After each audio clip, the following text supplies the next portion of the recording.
నమస్కారం, news vision కు స్వాగతం. ముందుగా వార్తల్లోని ముఖ్యాంశాలు.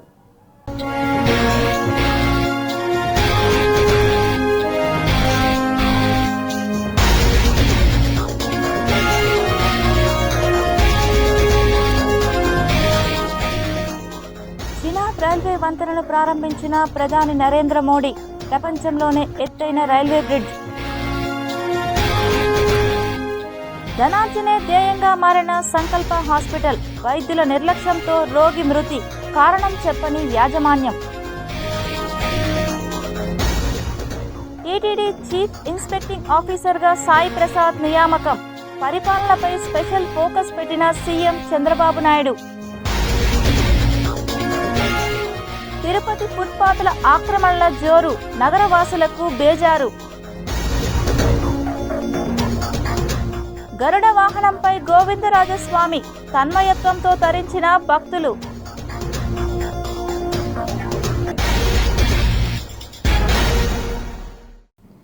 వైద్యో నారాయణో హరి అని అంటారు పెద్దలు. కానీ మనుషుల ప్రాణాలతో చెలగాటమాడడం, ధనార్జనే ధ్యేయంగా ముందుకు వెళ్లడం ఆ హాస్పిటల్ యొక్క ప్రత్యేకత. ఇంతకీ ఆ దవాఖానా ఎక్కడుందో తెలుసుకోవాలని ఆసక్తిగా ఉందా? అయితే తప్పకుండా ఈ కథనాన్ని వీక్షించాల్సిందే. తిరుపతి ఒక గొప్ప ఆధ్యాత్మిక క్షేత్రం. ఒకవైపు ఎడ్యుకేషన్ హబ్గాను, మరోవైపు మెడికల్ హబ్గాను రూపాంతరం చెందుతోంది. బెంగళూరు, చెన్నై, హైదరాబాద్ వంటి మెట్రో నగరాలకు వెళ్లాల్సిన పని లేకుండా తిరుపతిలోని అత్యాధునిక వసతులతో వైద్య సేవల్ని తిరుపతి గడపలో నిలబెట్టామని ప్రైవేట్ హాస్పిటల్ యాజమాన్యాలు ఊదరగొడుతున్నాయి. కానీ దానికి విరుద్ధంగా తిరుపతిలో ఏదో ఒక రకమైన ఇబ్బందులతో అదే ప్రైవేట్ యాజమాన్యాలు ప్రజల్ని భయభ్రాంతులకు గురిచేస్తున్నాయి. ప్రత్యేకించి సంకల్ప హాస్పిటల్ రూటే సపరేటు. కరోనా సమయం నుండి ఇప్పటి వరకు సంకల్ప హాస్పిటల్ పనితీరుపై రాయలసీమ నలుమూలల నుండి వచ్చే రోగులు అసహనం వ్యక్తం చేస్తున్నారు. చెప్పేది ఒకటి, వైద్యం అందించేది మరొకటి అంటూ రోగులు విస్తుపోతున్నారు. సూది ఉంటే మందు ఉండదు, మందు ఉంటే సూది ఉండదు, రెండూ ఉంటే డాక్టర్ ఉండడు. అది సంకల్ప హాస్పిటల్ యొక్క ప్రత్యేకత. ఒక్కసారి హాస్పిటల్లో అడుగు పెడితే నిలువు దోపిడీ చేయడంలో వారు నిష్ణాతులు. హాస్పిటల్ నుండి బయటకు రాలేని పరిస్థితి రోగులది. ఇదేమిటని ప్రశ్నించే నాథుడు లేకపోవడంతో సంకల్ప హాస్పిటల్ యొక్క యాజమాన్యం పాడిందే పాటగా, ఆడిందే ఆటగా తయారైంది. సంకల్పంతో మా హాస్పిటల్కి రండి, నిశ్చింతగా ఎలాంటి భయం లేకుండా ధైర్యంగా డిశ్చార్జ్ అయి వెళ్ళండి అని చెప్పే హాస్పిటల్ యాజమాన్యం దానిని కార్యాచరణలో మాత్రం పెట్టడం లేదు. రోగులు వారి యొక్క సహాయకుల పట్ల దురుసుగా ప్రవర్తిస్తూ అసభ్య పదజాలాలతో దూషిస్తున్నారన్న విమర్శలు వెల్లువెత్తుతున్నాయి. తిరుమల శ్రీవారిని చేతులు జోడించి ఏ విధంగా కోరికలు కోరుకుంటామో అదే తరహాలో వైద్యుడికి చేతులు జోడించి తమ పేషెంట్ యొక్క ప్రాణాన్ని కాపాడండి అని విన్నవించినప్పటికీ ప్రార్థనలతో, విజ్ఞప్తులతో ఇక్కడ పని జరగడం లేదు. డబ్బు ఉంటేనే రండి, డబ్బు లేకపోతే ప్రభుత్వ ఆసుపత్రికి వెళ్ళండి, లేదంటే హాస్పిటల్ నుండి వెనుతిరగండి అంటూ బయటికి నెట్టివేస్తున్నారు. తిరుపతి పట్టణ అభివృద్ధి సంస్థకు కూతువేటు దూరంలో సంకల్ప హాస్పిటల్ ఉంది. కడప జిల్లా రైల్వే కోడూరు నియోజకవర్గం శెట్టిగుంట గ్రామానికి చెందిన పేషెంట్ కోలా చెంగమ్మ సంకల్ప ఆసుపత్రిలో అడ్మిట్ అయ్యారు. వైద్య సిబ్బంది నిర్లక్ష్యంతో కోలా చెంగమ్మ హాస్పిటల్లో మృతి చెందింది. చెంగమ్మ ఎందుకు చనిపోయింది, ఎలా చనిపోయింది, కారణం చెప్పండి అని అడిగితే ఆసుపత్రి యాజమాన్యం నిర్లక్ష్యంగా జవాబు ఇచ్చింది. మీ మనిషి చనిపోయింది, ఇక ఇంటికి తీసుకెళ్ళండి అంటూ ఆసుపత్రి సిబ్బంది బాధ్యతారహితంగా చెప్పారు. దీంతో రోగి బంధువులకు ఆగ్రహావేశాలు కట్టలు తెంచుకున్నాయి. వైద్యులు ప్రవర్తించాల్సిన తీరు ఇదేనా అంటూ హాస్పిటల్ యాజమాన్యంపై విరుచుకుపడ్డారు. కూటమి ప్రభుత్వం అధికారంలోకి వచ్చినప్పటి నుండి రాష్ట్ర ముఖ్యమంత్రి నారా చంద్రబాబు నాయుడు, ఉప ముఖ్యమంత్రి పవన్ కళ్యాణ్, వైద్య ఆరోగ్య శాఖ మంత్రి సత్యకుమార్ యాదవ్ దేశంలోనే ఆంధ్రప్రదేశ్ రాష్ట్రాన్ని వైద్యపరంగా ప్రథమ స్థానంలో నిలుపుతామని చెబుతూ రాష్ట్ర ప్రజల్ని మభ్యపెడుతున్నారని అసహనం వ్యక్తం చేశారు. ఇప్పటికైనా వైద్య ఆరోగ్య శాఖ మంత్రి, జిల్లా వైద్య ఆరోగ్య శాఖ అధికారి తక్షణమే స్పందించి సంకల్ప హాస్పిటల్లో జరుగుతున్న ఆగడాల పట్ల, నిర్లక్ష్యం పట్ల తగిన చర్యలు తీసుకోవాలని డిమాండ్ చేశారు. లేదంటే హాస్పిటల్ను సీజ్ చేసే విధంగా వైద్య ఆరోగ్య శాఖ చర్యలు చేపట్టాలని రోగులు ప్రభుత్వాన్ని కోరారు. ఇదే అంశాన్ని వామపక్ష పార్టీ నాయకులకు చెందిన వారిని కోరగా చిరంజీవి నటించిన ట్యాగూర్ సినిమాని తలపించే విధంగా సంకల్ప ఆసుపత్రి వ్యవహార తీరు ఉందని మండిపడ్డారు. గత 5 సంవత్సరాల నుండి సంకల్ప హాస్పిటల్ ధనార్జనే ధ్యేయంగా ముందుకు వెళుతుందని, రాయలసీమ ప్రాంతంలో తమ హాస్పిటల్కి ఉన్న పేరు ఏ హాస్పిటల్కు లేదంటూ ప్రకటనలు ఇచ్చుకునే సంకల్ప నేడు హాస్పిటల్లో జరుగుతున్న చావులకు సమాధానం ఎవరు చెప్తారు అంటూ వామపక్ష పార్టీ నాయకులు నిలదీశారు. Tirupati GTPL city cable news ప్రతినిధులు సంకల్ప హాస్పిటల్ వద్ద వీడియోను కవరేజ్ చేస్తుండగా ఎందుకు కవరేజ్ చేస్తున్నారు, ఎవరు అనుమతి ఇచ్చారంటూ ప్రశ్నల వర్షం కురిపించారు. గురువారం జరిగిన మృతికి గల కారణాలు డాక్టర్ని వివరణ అడిగేందుకు వచ్చామని చెప్పినప్పటికీ తమ హాస్పిటల్కు మీడియా అనుమతి లేదని, ఏదైనా ఉంటే సంకల్ప యాజమాన్యంతో ఫోన్ ద్వారా సంప్రదించి వివరాలు సేకరించండి అని నిర్లక్ష్యంగా సమాధానం చెప్పారు. బాధ్యతగా వ్యవహరించాల్సిన వైద్యులే ఇంత నిర్లక్ష్యంగా సమాధానం చెబుతున్నారు అంటే వైద్య ఆరోగ్య రంగం ఎటువైపు వెళుతుందో అర్థం కాని దుస్థితి తిరుపతి ఆధ్యాత్మిక నగరంలో నెలకొంది. ఇక ఇవన్నీ పక్కన పెడితే రోజుకో ప్రైవేట్ హాస్పిటల్ సందుకు అధిక రాబడే ధ్యేయంగా దవాఖానాలను ఇష్టానుసారంగా ఏర్పాటు చేస్తున్నారు. ఇందుకు అధికారులు అనుమతులు ఇస్తున్నారా లేక ముడుపులు చెల్లించుకొని అనుమతులు తెచ్చుకుంటున్నారా అంటూ నగరవాసులు జిల్లా వైద్య ఆరోగ్య శాఖ అధికారుల తీరు పట్ల మండిపడుతున్నారు. సంకల్ప హాస్పిటల్ లాంటి మల్టీ సూపర్ స్పెషాలిటీ సేవలు అందిస్తామని చెప్పుకునే వీరు రోగుల పట్ల నిర్లక్ష్యంగా అసభ్యకరంగా మాట్లాడుతూ వైద్యులు సేవలు అందించకుండా ప్రికాషన్స్ మెడిసిన్స్ పేరుతో డబ్బులు దోచేస్తున్నారు. వీరిపై చర్యలు చేపట్టకపోతే వైద్యులపై ఉన్న నమ్మకం పూర్తిగా పోతుంది. మన రైల్వే కోడ్ హాస్పిటల్కి అక్కడికి తీసుకెళ్ళాము, గవర్నమెంట్ హాస్పిటల్ దగ్గరికి తీసుకెళ్ళాము. అక్కడ వచ్చేసి ఇక్కడ తిరుపతి తీసుకువెళ్ళమన్నారు. తిరుపతిలో వాళ్ళు వచ్చేసి రోయాకు లేకపోతే ఆడికే రాస్తానన్నారు. మేము ప్రభుత్వం చెప్పేసి ప్రైవేట్గా తీసుకెళ్ళామని చెప్పి సంకల్ప హాస్పిటల్కి వచ్చాము. వీళ్ళు వచ్చేసి చేశారు. అదే పేషెంట్కి వచ్చేసి ట్రీట్మెంట్ ఇచ్చారు. ఆ తర్వాత వచ్చేసి ఇది ఐసీయూలో ఇది ఏమంటారు వెంటిలేటర్ మీదనే పెట్టుకున్నారు. చనిపోయింది, మధ్యాహ్నం చనిపోయింది అంటారా? క్లారిటీగా తెలియదు. వాళ్ళు వచ్చేసి ఈవినింగ్ వచ్చేసి ₹1,00,000 కేసు పెట్టుకున్నారు అంటున్నారు. ఎవరు డాక్టర్లా? ఇతను వచ్చేసి అటెండర్ అన్నారు. ఆ డాక్టర్ చెప్తేనే కదా అటెండ్ చేయంటారు. కోడూరికి ఎందుకు కేసు పెట్టాలంట? అదే ఆ ట్రీట్మెంట్ అలా అయిపోయినాక మళ్ళీ పోయి కేసు పెట్టుకున్నాను. చనిపోయిన తర్వాత ఆ కేసు పెట్టుకున్నాను. ప్రభుత్వం ఒక ఎన్క్వైరీ కమిటీ వేసి కమిటీ ద్వారాగా ఉన్నటువంటి వారిపైన చర్యలు తీసుకోవాలి. ఈరోజు జీరో నుండి దాదాపు అనేకమైనటువంటి ఆ వైద్యాలకు సంబంధించినటువంటి మొత్తం కూడా ఆరోగ్యశ్రీ ఉందని చెప్తా ఉన్నారు. కానీ సంకల్ప హాస్పిటల్కి వెళ్తే ఏది ఆరోగ్యశ్రీ రాదు, లేకపోతే ఆరోగ్యశ్రీ ఉన్నా కూడా మాకు డబ్బులు లేటుగా ఇస్తారు కాబట్టి మాకు ఎమర్జెన్సీ పర్పస్ కింద డబ్బులు కట్టండి అని చెప్పేసి అని లక్షల రూపాయలు డబ్బులు కట్టుకుంటా ఉన్నారు. అదేవిధంగా ప్రాణాపాయ స్థితిలో కోల్పోయే పరిస్థితుల్లో కూడా ఒకవేళ పేషెంట్లు చనిపోయినా కూడా ఉన్నటువంటి 4 లక్షలు 5 లక్షల రూపాయలు డబ్బులు వసూలు చేసుకునేంత వరకు ఎటువంటి పరిస్థితుల్లో డబ్బులు ఇచ్చేటువంటి పేషెంట్ని పంపించేటువంటి పరిస్థితి లేదు. ఈరోజు నిక్కర తర్వాత మెడికల్ మాఫీ అయిపోయింది. మెడికల్ చాలా దారుణం అయిపోయింది. పేద ప్రజలకు వైద్యం అందకుండా ఈరోజు అనేక రకాలుగా రొయ్ హాస్పిటల్కి పోయి అక్కడ ట్యాబ్లెట్లు లేకుండా చనిపోయబరుస్తుంది. ఈ ప్రభుత్వం వెంటనే పేద ప్రజలకు వైద్యాన్ని అందించాలా, ప్రైవేట్ హాస్పిటళ్ళన్నీ కూడా గవర్నమెంటే చూడాలనేది కూడా మా డిమాండ్గా ఉంది. లేని పక్షంలో దీని ప్రజలన్నీ చైతన్యం చేసి ఈరోజు పెద్ద ఎత్తున పోరాటానికి కూడా సిద్ధమవుతామని కూడా ఈ సందర్భంగా హెచ్చరిక తెలియజేస్తా ఉన్నాం. తిరుపతిలోని శ్రీ గోవిందరాజస్వామి ఆలయంలో జరుగుతున్న వార్షిక బ్రహ్మోత్సవాల్లో భాగంగా శుక్రవారం సాయంత్రం గరుడ సేవ సందర్భంగా తిరుమల శ్రీవారి కానుకగా సుమారు 34.46 లక్షల విలువైన 3 ఆభరణాలు టీటీడీ సమర్పించింది.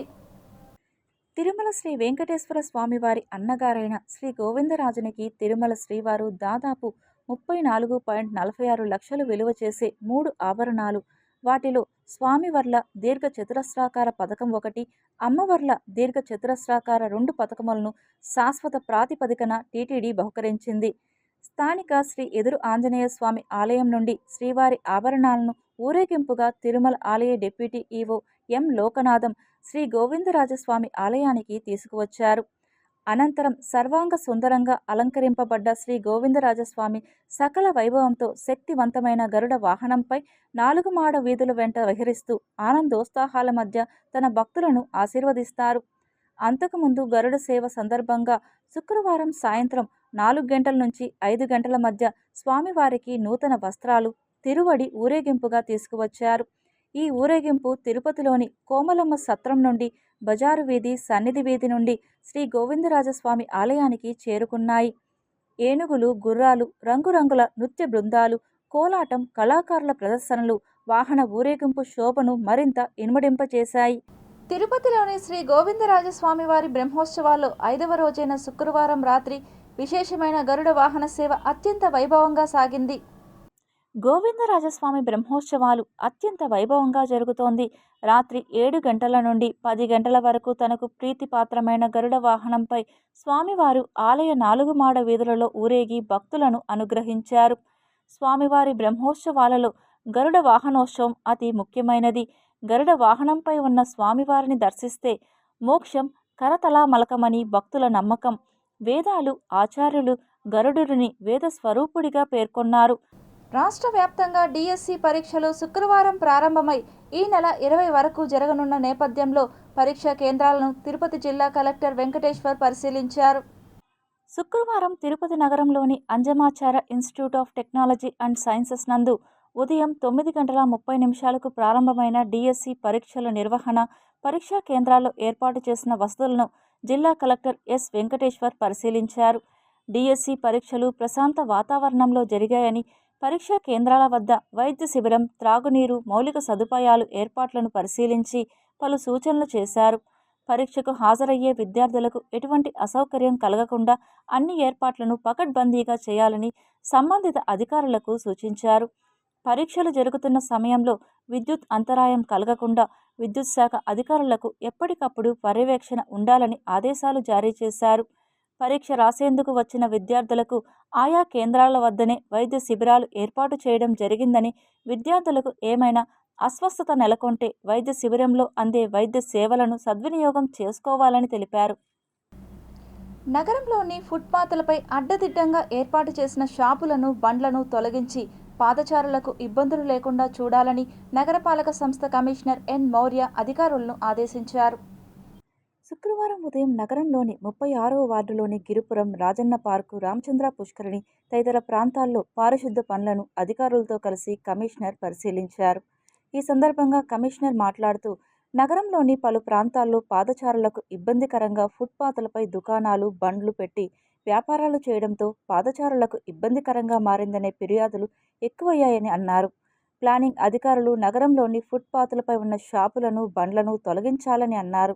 ఎవరైనా ఫుట్పాత్లు ఆక్రమించి షాపులు పెడితే అపరాధ రుసుములు విధించాలని అధికారులను ఆదేశించారు.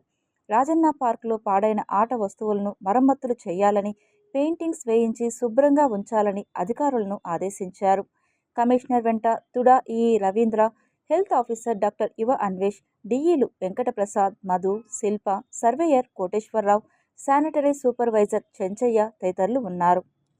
ప్రజా సమస్యల పరిష్కార వేదికలో వచ్చే సమస్యలను త్వరితగతిన పరిష్కరించాలని తుడా ఉపాధ్యక్షులు ఎన్ మౌర్య అధికారులను ఆదేశించారు. శుక్రవారం ఉదయం తుడా టవర్స్ పనుల పురోగతిని ఇంజనీరింగ్ అధికారులతో కలిసి పరిశీలించారు. అనంతరం తుడా కార్యాలయంలో ప్రజా సమస్యల పరిష్కార వేదికలో వచ్చిన వినతుల పరిష్కారం తదితర అంశాలపై ఆయా విభాగాల అధికారులతో సమావేశమై సమీక్షించారు. ఈ సందర్భంగా కమిషనర్ మాట్లాడుతూ, ప్రజా సమస్యల పరిష్కార వేదికలో వచ్చిన సమస్యల పరిష్కారంలో అలసత్వం వహిస్తున్నారని, వెంటనే పరిష్కరించాలని అన్నారు. ముఖ్యంగా ప్లానింగ్, ఇంజనీరింగ్ విభాగాల్లో ఎక్కువ పెండింగ్ ఉంటున్నాయని అన్నారు. ప్రజా సమస్యల పరిష్కారంలో అలసత్వం వహిస్తే సంబంధిత అధికారులు, సిబ్బందిపై చర్యలు తప్పవని హెచ్చరించారు. తుడా టవర్స్ నిర్మాణ పనుల్లో వేగం పెంచాలని, నాణ్యతతో పనులు చేయాలని అన్నారు. అధికారులు అందరూ సమన్వయం చేసుకుని పనులు పూర్తి చేయాలని అన్నారు. ఈ కార్యక్రమాల్లో TUDA secretary doctor Srikanth, superintendent engineer Krishna Reddy, EE Ravindra, planning officer Devikumari తదితరులు ఉన్నారు. తిరుచానూరు గ్రామ పంచాయతీలో వెలసిన గంగమ్మకు భక్తి శ్రద్ధలతో ఆర్యవైశ్యులు సారెను సమర్పించారు. తిరుచానూరు గంగమ్మ జాతర సందర్భంగా శుక్రవారం స్థానిక శ్రీ పద్మావతి ఆర్యవైశ్య నిత్యాన్నదాన సేవా సమాజం ఆధ్వర్యంలో సారెను అమ్మవారికి సమర్పించి పొంగలి నైవేద్యం నివేదించి మొక్కులు తీర్చుకున్నారు. ఈ సందర్భంగా తానుకొండ సతీష్ కుమార్ మాట్లాడుతూ, అమ్మవారికి మొట్టమొదటిసారిగా ఆర్యవైశ్యులు తరపున గంగమ్మకు సారెను సమర్పించామని, పొంగళ్లు పెట్టామని, అదేవిధంగా ప్రతి సంవత్సరం క్రమం తప్పకుండా సారె సమర్పించే ఆనవాయితీని కొనసాగిస్తామని చెప్పారు.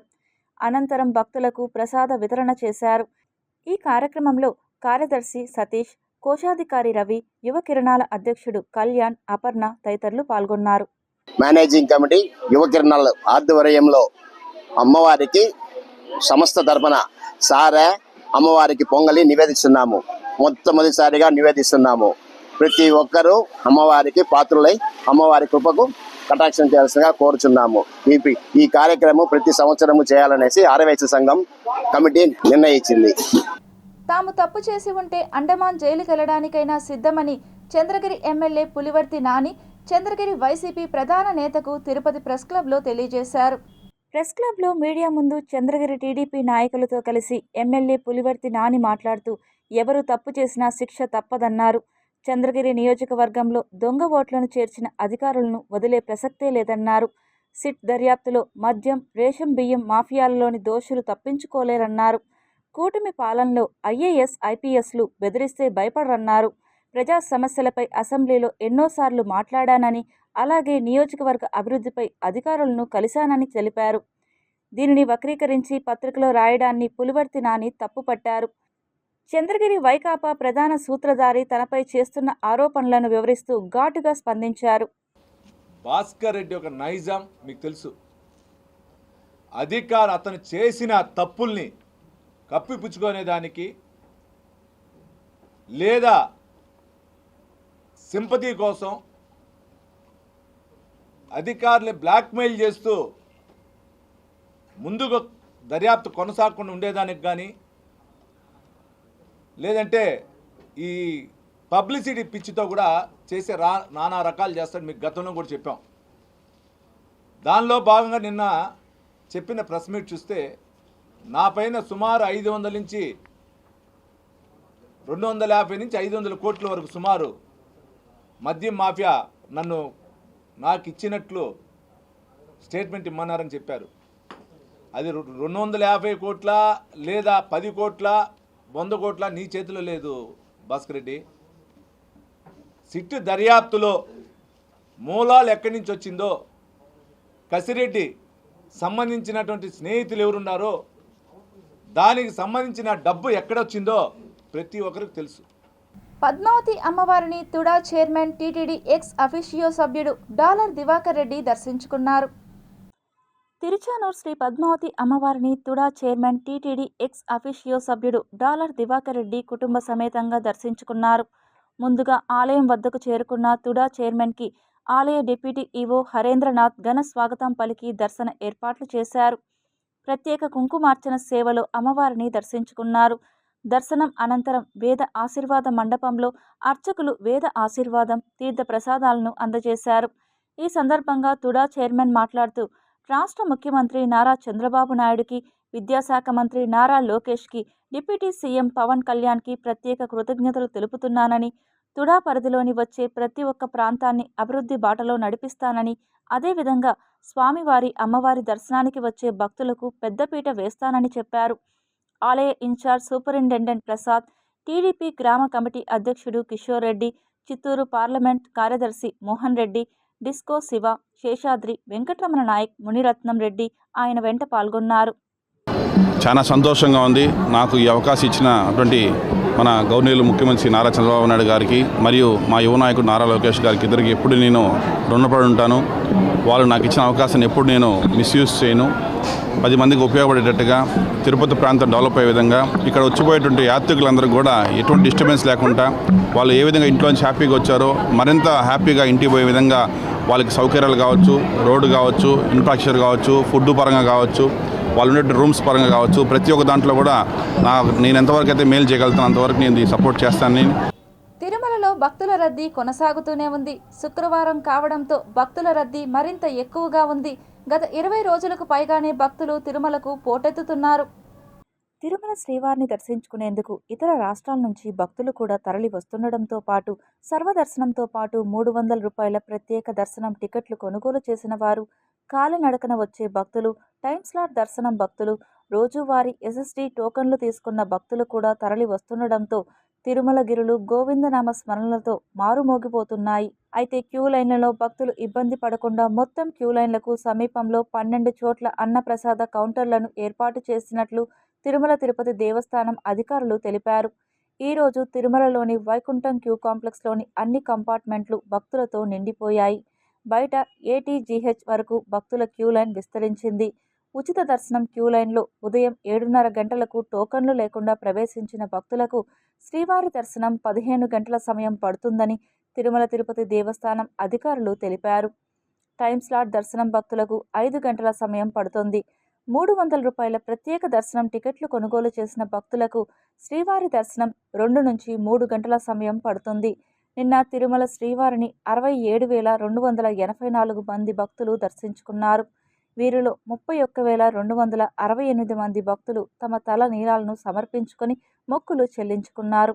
నిన్న తిరుమల శ్రీవారి హుండీ ఆదాయం 3.34 కోట్ల రూపాయల ఆదాయం వచ్చిందని అధికారులు తెలిపారు.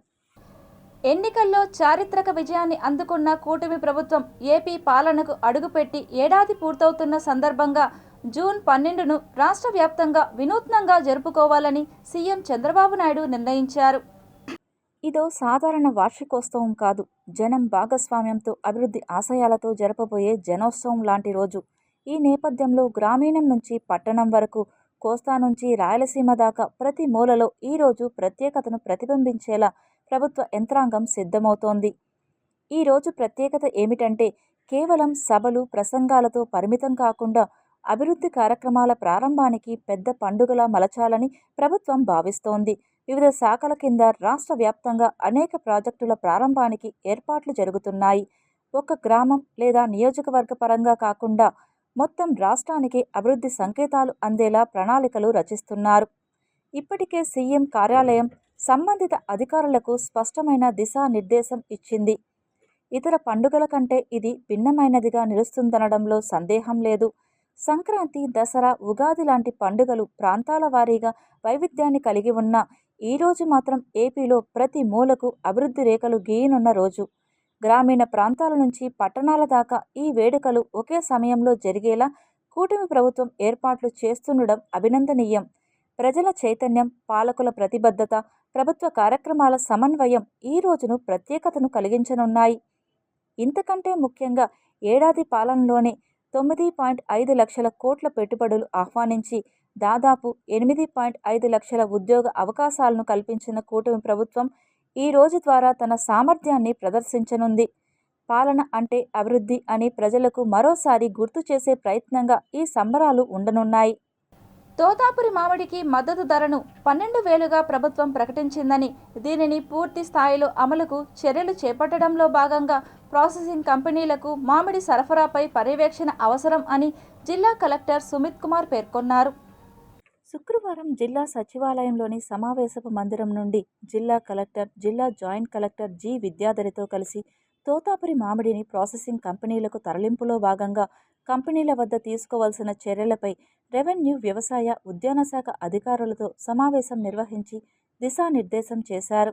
ఈ సందర్భంగా జిల్లా కలెక్టర్ మాట్లాడుతూ తోతాపురి మామిడి రైతులకు ప్రభుత్వం అండగా నిలుస్తూ మద్దతు ధర ప్రకటించడం జరిగిందని, దీనిని పూర్తి స్థాయిలో రైతులకు మేలు జరిగేలా చేయడంలో జిల్లా యంత్రాంగం, రెవెన్యూ, వ్యవసాయ, ఉద్యాన, పోలీస్ శాఖల సమన్వయంతో ముందుకు వెళ్లడం ద్వారా సత్ఫలితాలు ఉంటాయన్నారు. ఇందుకు ప్రధానంగా ఒక కార్యాచరణ ప్రణాళికతో ముందుకు వెళ్లడంలో భాగంగా ఇతర రాష్ట్రాలు, తమిళనాడు, కర్ణాటక నుండి ప్రాసెసింగ్ కంపెనీలకు మామిడి సరఫరా కాకుండా చెక్పోస్టుల వద్ద నిఘా పెంచాలన్నారు. మండల స్థాయిలో ఎంఆర్ఓ, వ్యవసాయ అధికారి, ఉద్యాన శాఖ అధికారి వారి పరిధిలో గల ప్రాసెసింగ్ కంపెనీల వద్ద రోజుకు 3 షిఫ్ట్లలో విధులు నిర్వర్తించేలా విఆర్ఓ, ఉద్యాన, వ్యవసాయ అసిస్టెంట్లతో కలిసి ఒక బృందంగా 3 బృందాలను సిద్ధం చేసుకోవాలని, వీరితో పాటు రోజులో ఒకసారి అయినా మండల స్థాయి అధికారులు ప్రాసెసింగ్ కంపెనీల వద్దకు వెళ్లి వాస్తవ పరిస్థితులను అంచనా వేయాలన్నారు. విధుల్లో ఉన్నవారు ప్రాసెసింగ్ కంపెనీకి తోతాపురి మామిడిని అందించిన రైతుల వారి వివరాలు, వారి ఆధార్, బ్యాంక్ ఖాతా, ఫోన్ నెంబర్ వివరాలను పూర్తిగా నమోదు చేసుకోవాలన్నారు. ట్రేడర్లు, ఎఫ్టీఓ కలెక్షన్ సెంటర్లు, ర్యాంపులు, మండీల వద్ద నుండి రైతులు వచ్చినప్పటికీ వారి వివరాలను కూడా నమోదు చేయాలని తెలిపారు.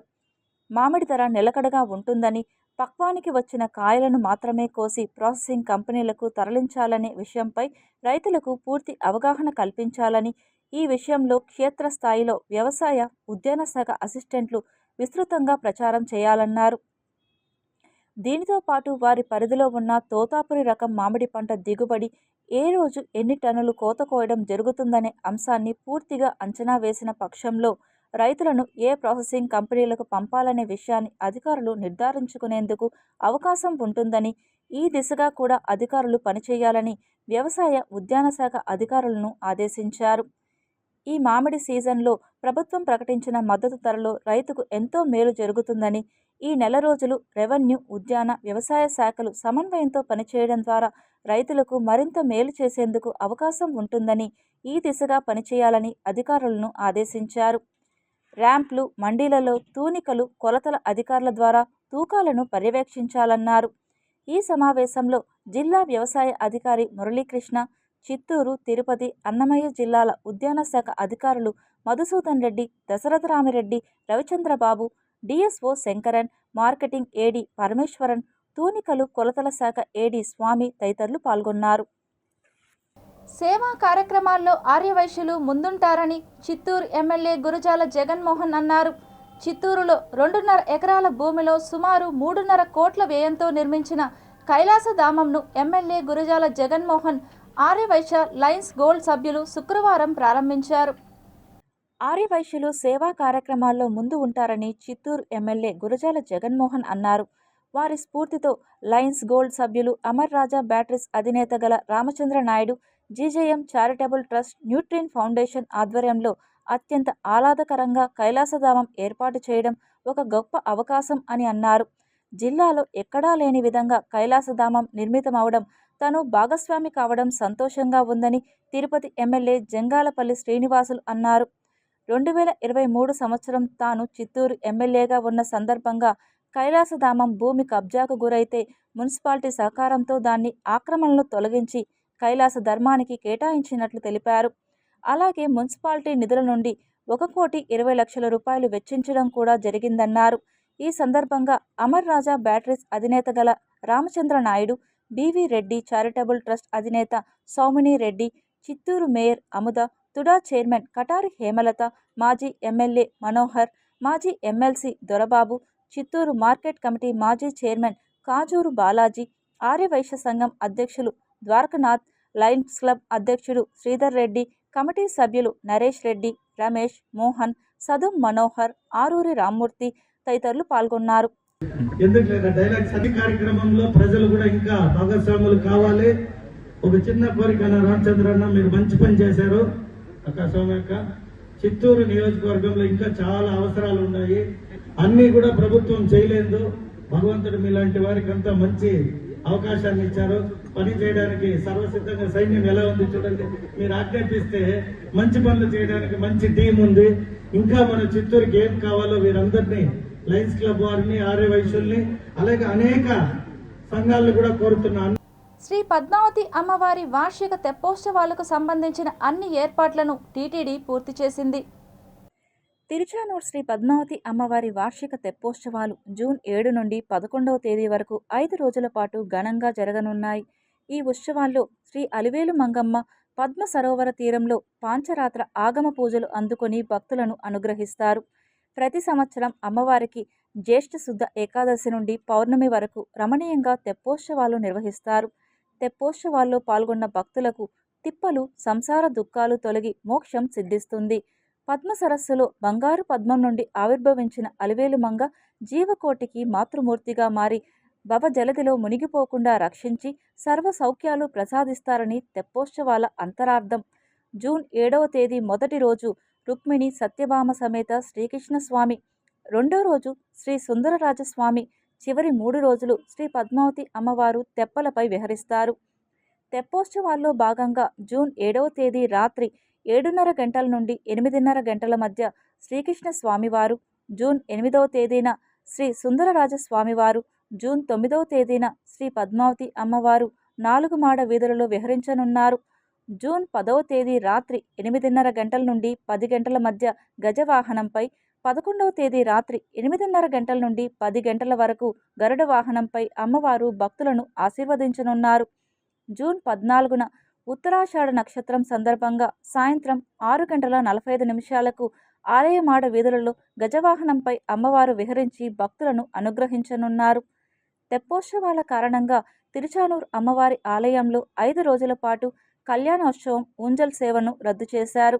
ఈ సందర్భంగా టీటీడీ హిందూ ధర్మ ప్రచార పరిషత్, అన్నమాచార్య ప్రాజెక్ట్, దాస సాహిత్య ప్రాజెక్టుల ఆధ్వర్యంలో ప్రతిరోజు ఆధ్యాత్మిక, భక్తి సంగీత, సాంస్కృతిక కార్యక్రమాలు, భజనలు, కోలాటాలు నిర్వహించనున్నారు. ప్రభుత్వం తాజాగా తిరుమల తిరుపతి దేవస్థానాలకు చీఫ్ ఇన్స్పెక్టింగ్ ఆఫీసర్గా సీనియర్ ఐఏఎస్ అధికారి సాయి ప్రసాద్ను నియమించింది. తిరుమలలో భక్తుల రద్దీ కొనసాగుతోంది. భక్తుల రద్దీకి అనుగుణంగా టీటీడీ చర్యలు తీసుకుంటోంది. సాంకేతికత వినియోగిస్తూ సేవలను సులభతరం చేసేందుకు ప్రయత్నిస్తోంది. కాగా ఏఐ ఆధారిత సేవల కోసం కసరత్తు కొనసాగిస్తోంది. ఇదే సమయంలో టీటీడీలో పాలనా వ్యవహారాలపైన ప్రభుత్వం ప్రత్యేకంగా ఫోకస్ చేసింది. ఇందుకోసం తాజాగా కీలక నియామకం చేస్తూ ఉత్తర్వులు జారీ చేసింది. ఇప్పుడు ఈ నియామకం పైన ఆసక్తికర చర్చ సాగుతోంది.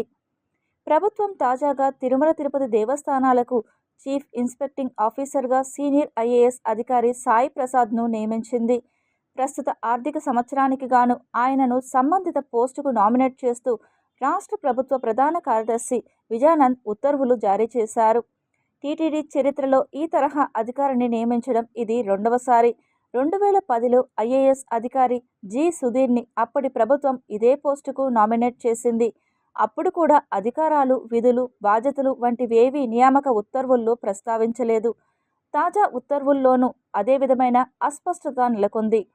గతంలో చీఫ్ ఇన్స్పెక్టింగ్ అధికారిగా వ్యవహరించిన సుధీర్ ఆ ఏడాదిలో 2 సార్లు పర్యటించారని సమాచారం.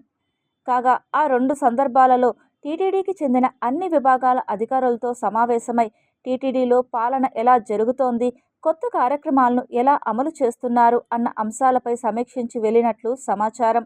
ఆ తర్వాత మళ్ళీ అలాంటి అధికారిని నియమించడం ఆసక్తికరంగా మారుతోంది. ఈ నియామకంపై టీటీడీ అధికార వర్గాల్లో స్పష్టత లేదు. ప్రస్తుత టీటీడీ ఈవో, అదనపు ఈవోలను సీఎం చంద్రబాబు ఏరికోరి బాధ్యతలు అప్పగించారు. వారిద్దరూ సీఎం ఆలోచనలకు అనుగుణంగా పనిచేస్తున్నారనే అభిప్రాయం ఉంది. అయితే ఇప్పుడు మళ్ళీ చీఫ్ ఇన్స్పెక్టింగ్ ఆఫీసర్ నియామకం ఎందుకు అవసరమైందనే చర్చ మొదలైంది. ఇటీవలి కాలంలో టీటీడీ ఉన్నత స్థాయి అధికార, అనధికారులు సీఎం చంద్రబాబుకు అక్కడి వ్యవహారాలపై వేర్వేరుగా నివేదికలు ఇస్తున్నట్టు దేవస్థానం వర్గాల్లో ప్రచారం జరుగుతోంది. ఆ నివేదికల్లోని కొన్ని అంశాల్లో పరస్పర విరుద్ధంగా ఉన్నందున సీఎం నిష్పాక్షిక సమాచారం, ఫీడ్బ్యాక్ కోసం ఈ తరహా నియామకం చేపట్టి ఉంటారన్న ప్రచారం జరుగుతోంది. సాయి ప్రసాద్ జల వనరుల శాఖ ముఖ్య కార్యదర్శి అయినప్పటికీ ఆయన సీఎం కార్యాలయంలో పనిచేస్తున్న నేపథ్యంలో ఈ నియామకం జరిగి ఉంటుందన్న అభిప్రాయం వినిపిస్తోంది. దీంతో ఇప్పుడు సాయి ప్రసాద్ టీటీడీలో తనకు అప్పగించిన బాధ్యతల విషయంలో ఏం చేయబోతున్నారనేది కీలకంగా మారుతోంది. ప్రపంచ పర్యావరణ పరిరక్షణ దినోత్సవం నాడు అధికారులంతా మొక్కలు నాటి హీరోలుగా కనిపిస్తారు. కానీ నిజానికి పంటలు పండించే రైతన్నల కష్టాలు తీర్చడంలో అధికారులు విఫలమవుతున్నారని మామిడి రైతుల కష్టాలపై సిపిఎం జిల్లా కార్యదర్శి వందవాసి నాగరాజు తిరుపతి ప్రెస్ క్లబ్లో ఆగ్రహం వ్యక్తం చేశారు. దాదాపు వేలాది మంది రైతులు తీవ్రంగా నష్టపోతున్న పరిస్థితి మన జిల్లాలో, ఆ పక్కనున్న చిత్తూరు జిల్లాలో నెలకొనింది. దీనికి సంబంధించి చంద్రబాబు నాయుడు గారికి వాళ్ళ తెలుగు రైతు సంఘం తరపునే అర్జీ పెట్టారు. గతంలో కూడా గత 10 సంవత్సరాల క్రితం కూడా ప్రభుత్వము ఈ యొక్క ఫ్యాక్టరీ యజమానులతో కూర్చొని పెట్టి మాట్లాడి ప్రభుత్వం తరపు కూడా కొంత ఇచ్చారు. నిన్న నిర్ణయించినట్టు ఫ్యాక్టరీ యజమానులు 8 రూపాయలు ఇస్తే ప్రభుత్వం తరపున 4 రూపాయలు ఇచ్చి 12 రూపాయలకి ఈరోజు మేము ఈ యొక్క గిట్టుబాటు ధరలాగా ప్రకటించడం జరిగింది. మేము కోరుతున్న మా పరిశీలన తేలింది ఏంటంటే దీన్నైనా యజమానులు ఆహ్వానించి తీసుకునే పరిస్థితి ఉందా, దీనికి ప్రభుత్వ యంత్రాంగం ఏంది, జిల్లా కలెక్టర్ గారు, ఉద్యానవన శాఖ ప్రత్యేకించి ఒక టాస్క్ ఫోర్స్ ఏర్పాటు చేసి కింద స్థాయి అధికారులందరూ కూడా భాగస్వామ్యం చేసి ఇప్పుడు ఎందుకంటే ఈ చినుకులు పడిపోయి రాలిపోతున్న పరిస్థితుల్లో ప్రతి ఒక్క రైతుకి ఒక టైం ఇచ్చి మొత్తం కూడా ఆ పంటను కోసి ఈరోజు వాళ్ళకి న్యాయం చేస్తే కనీసం వాళ్ళు ఆదుకున్న వాళ్ళు అవుతారు. మేము ఇది మా పరిశీలనలో తేలింది. ఏపీ కేబినెట్ తీసుకున్న నిర్ణయాన్ని వెనక్కి తీసుకోవాలంటూ సిఐటియు జిల్లా ప్రధాన కార్యదర్శి కందారపు మురళి డిమాండ్ చేశారు. ఏపీ కేబినెట్లో మొన్న సీఎం చంద్రబాబు అధ్యక్షతన పని గంటల పెంపుకై తీసుకున్న నిర్ణయాన్ని వెనక్కి తీసుకోవాలని తిరుపతి సిఐటియు కార్యాలయంలో నిరసన కార్యక్రమాన్ని చేపట్టారు. ఈ కార్యక్రమంలో సిఐటియు నాయకులు బాలసుబ్రహ్మణ్యం, వేణుగోపాల్, మునిరాజా, బుజ్జి, భాస్కర్, కుమార్, పరశురాం తదితరులు పాల్గొన్నారు. 8 గంటల పని ఈరోజు మాయమైపోతా ఉంది. చంద్రబాబు నాయుడు చెప్తున్నాడు, ఈ సంపదకు మూలము కార్పొరేట్ అంట, పారిశ్రామికవేత్తలంట. ప్రపంచంలో ఉండే అన్ని దేశాల్లో అన్ని శాస్త్రాలు చెప్పేది అంటే సంపదకు మూలం శ్రమ, కార్మికుడు అని చెప్తామంటే ఈయన రివర్స్. ఇంత ముందు ఒకసారి చెప్పినాడు, ఏ ఏజం లేదు టూరిజం ఇంటికి పోయినాడు. ఇప్పుడు మళ్ళా మొదలైంది, కార్మికులు కాదంట సంపద సృష్టించేది పారిశ్రామికవేత్తలంట. అంటే చాలా దుర్మార్గమైనటువంటి చట్టం ఇది. ఇది కేవలం అంటే ఇది ప్రారంభం మాత్రమే. ఈ చట్టాలు ఇంకా అమలుకు పోతే ఎవరికి కూడా పిఎఫ్ ఉండదు, ఈఎస్ఐ ఉండదు, సంక్షేమ బోర్డులు ఉండవు, ఎటువంటి సామాజిక భద్రత కూడా ఉండదు. అంటే కేవలం ఏంటంటే కార్మికుడిని ఎట్టి చాకరీ చేసి లేదా ఒక బానిసలాగా సంఖ్యలు వేసి కొట్టి తిట్టి పని చేసుకునేటువంటి దుర్మార్గమైనటువంటి వ్యవస్థకు ఇది పునాది. APPTD RTC staff and workers federation Tirupati జిల్లా 2వ మహాసభలను సిపిఎం కార్యాలయంలో నిర్వహించారు. ఇందులో రాష్ట్ర కార్యవర్గం హాజరై వారి డిమాండ్లపై చర్చించారు. విద్యుత్ బస్సులను పూర్తిగా ఆర్టీసీనే నిర్వహించాలన్నారు. 2023 పీఆర్సీ ఇవ్వాలన్నారు. డిఏ బకాయిలను చెల్లించాలన్నారు. అలాగే నూతన రిక్రూట్మెంట్ చేయాలన్నారు. నూతన బస్సులను కొనుగోలు చేసి తిరుపతిలో హాస్పిటల్ ఏర్పాటు చేయాలని మరికొన్ని ప్రధాన డిమాండ్లపై ఈ మహాసభలలో చర్చించారు. ఈరోజు ఆర్టీసీలో చాలా సమస్యలు ఉన్నాయి. మొత్తం ఆర్టీసీ గవర్నమెంట్లో కలిసిన తర్వాత చాలా సమస్యలు అట్నే ఆగిపోయి ఉన్నాయి. సరైన వైద్య సౌకర్యం లేదు, గతంలో ఉన్నటువంటి వైద్య సౌకర్యం లేదు. మాకు రావాల్సినటువంటి ప్రభుత్వంతో సమానంగా రావాల్సినటువంటి డిఏలు కానీ, డిఏ అరియర్స్ కానీ, 12వ పీఆర్సీ కానీ, ఐఆర్ కానీ ఏమీ రావటం లేదు. జూన్ నెలలో ప్రతి సంవత్సరం జూన్ నెలలో ఆర్టీసీ సిబ్బందికి వాళ్ళ యొక్క ఫీజులు, పిల్లల ఫీజులు కట్టేదానికోసంగా ఏదో ఒక విధంగా లీవ్ ఎన్కాష్మెంట్ ఏదో ఒకటి ఇచ్చేవాళ్ళు. కానీ గవర్నమెంట్లో కలిసిన తర్వాత అవన్నీ కనుమరుగైపోయినాయి. కాబట్టి వీటిల్లో ఏదో ఒకటి రిలీజ్ చేయాల్సిందిగా స్టాఫ్ అండ్ వర్కర్స్ ఫెడరేషన్గా మేము కోరుతున్నాం. వేమన విజ్ఞాన కేంద్రంలో సికే నారాయణరెడ్డి పేరుతో గ్రంథాలయాన్ని ఘనంగా ప్రారంభించారు. తిరుపతి యశోదానగర్లోని సిపిఎం కార్యాలయంలో అందరికీ అందుబాటులో గ్రంథాలయాన్ని ఏర్పాటు చేశారు. ఈ కార్యక్రమానికి ముఖ్య అతిథులుగా ఎస్వి యూనివర్సిటీ గ్రంథాలయం ఇన్ఛార్జి సురేంద్రబాబు హాజరై లైబ్రరీని ప్రారంభించారు. ఈ కార్యక్రమంలో కవులు రచయితల సంఘం సభ్యులు సాకం నాగరాజు, శైలేంద్ర కుమార్, పేరూరు బాలసుబ్రహ్మణ్యం, టెంకాయల దామోదరం, షణ్ముగం తదితరులతో పాటు లైబ్రరీ సృష్టికర్త మెరుగ నాగార్జున పాల్గొన్నారు. శ్రీ వెంకటేశ్వర విశ్వవిద్యాలయ గ్రంథాలయ అధికారి, అదేవిధంగా పరీక్షల నిర్వహణ అధికారిగా ఉన్నాను. ఈనాడు ఈ కార్యక్రమం ఇక్కడ వేమన గ్రంథాలయాన్ని ఇనాగరేట్ చేయడం చాలా ఆనందంగా ఉంది.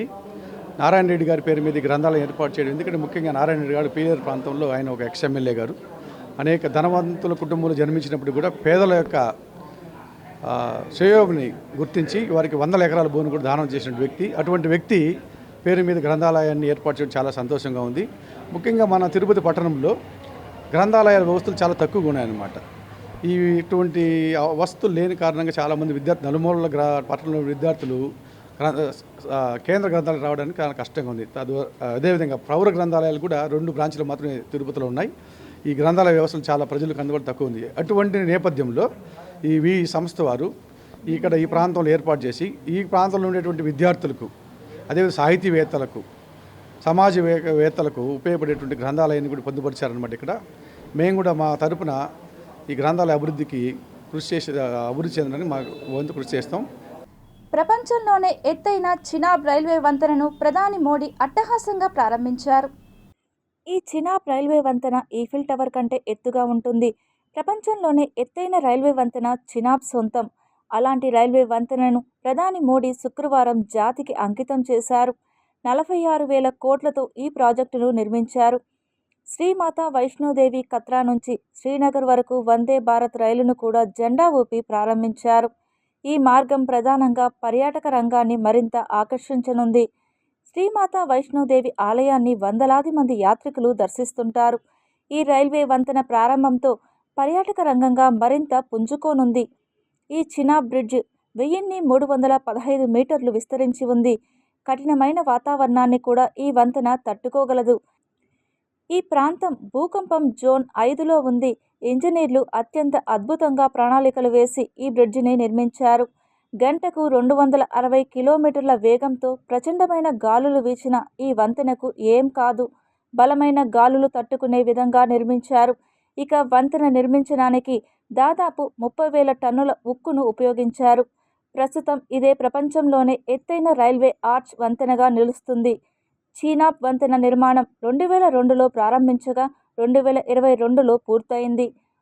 ఉదంపూర్, శ్రీనగర్, బారాముల్లా రైలు మార్గం ప్రాజెక్టులో భాగంగా ఈ ప్రాజెక్టును ప్రారంభించి విజయవంతంగా ముగించారు. రేపటి నుంచి శ్రీ మాతా వైష్ణోదేవి కత్రా రైల్వే స్టేషన్ నుంచి శ్రీనగర్ వరకు వందే భారత్ రైళ్లు పరిగెత్తనున్నాయి. ప్రారంభోత్సవ సమయంలో ప్రధాని మోడీతో ముఖ్యమంత్రి ఒమర్ అబ్దుల్లా, కేంద్ర మంత్రి అశ్విని వైష్ణవ్ ఉన్నారు. Tirupati bullion gold jewellery and silver merchants association సమాచారం మేరకు తిరుపతి లోకల్ బులియన్ మార్కెట్లో బంగారం, వెండి ధరలు ఇలా ఉంటాయి. 24 క్యారెట్ల బంగారం 10 గ్రాముల ధర 1,270,000 రూపాయలు. 22 క్యారెట్ల బంగారం 1 గ్రాము ధర 9,087 రూపాయలు. వెండి 1 కేజీ ధర 1,08,400 రూపాయలు. రీటైల్ వెండి 1 గ్రాము ధర 111 రూపాయల 50 పైసలుగా ఉంటుంది. వార్తలు ముగించే ముందు ముఖ్యాంశాలు మరోసారి చూద్దాం.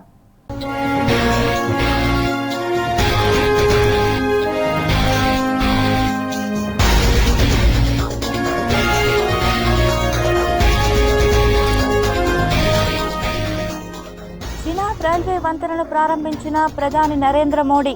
ప్రపంచంలోనే ఎత్తైన రైల్వే బ్రిడ్జ్. ధనార్జనే ధ్యేయంగా మారిన సంకల్ప హాస్పిటల్. వైద్యుల నిర్లక్ష్యంతో రోగి మృతి. కారణం చెప్పని యాజమాన్యం. టీటీడీ చీఫ్ ఇన్స్పెక్టింగ్ ఆఫీసర్గా సాయి ప్రసాద్ నియామకం. పరిపాలనపై స్పెషల్ ఫోకస్ పెట్టిన సీఎం చంద్రబాబు నాయుడు. తిరుపతి ఫుట్పాత్ల ఆక్రమణల జోరు. నగరవాసులకు బేజారు. గరుడ వాహనంపై గోవిందరాజస్వామి. తన్మయత్వంతో తరించిన భక్తులు.